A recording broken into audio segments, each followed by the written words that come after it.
And customers of Holly Springs, Mississippi Utility Department say they recently went more than 3 days without power. And tonight, state leaders launched an investigation for answers. ABC 24's Desmond Nugent is live from Holly Springs tonight, where officials are also looking into complaints over poor customer service and inaccurate bills. Pepper, we're learning tonight that officials hired a consulting company last week to begin an investigation. This could be good news for thousands of people who rely on the utility department.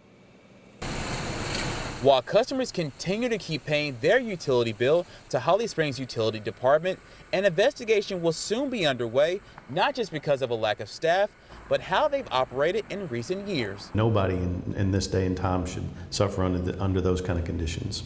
So our message is that we hear you and we're going to do everything we can to help HSUD.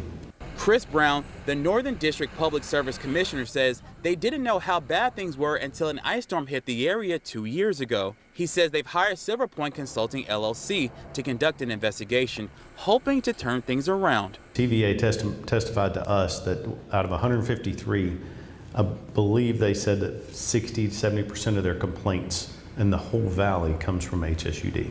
Justin Shaw is a resident who lives in rural Marshall County. He says the utility department is long overdue for its own much-needed repairs.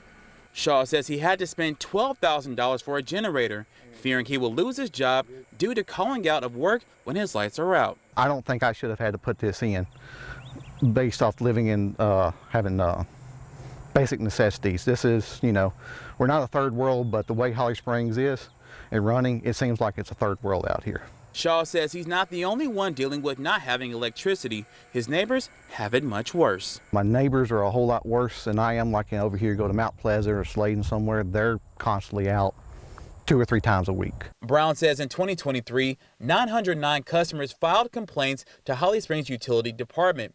That number nearly more than doubled this year so far, with 2,396 complaints. I spoke with the general manager of the utility department, Alf Camber, and he tells me they are aware of the investigation and will do their best to cooperate. In Holly Springs, I'm Desmond Nugent.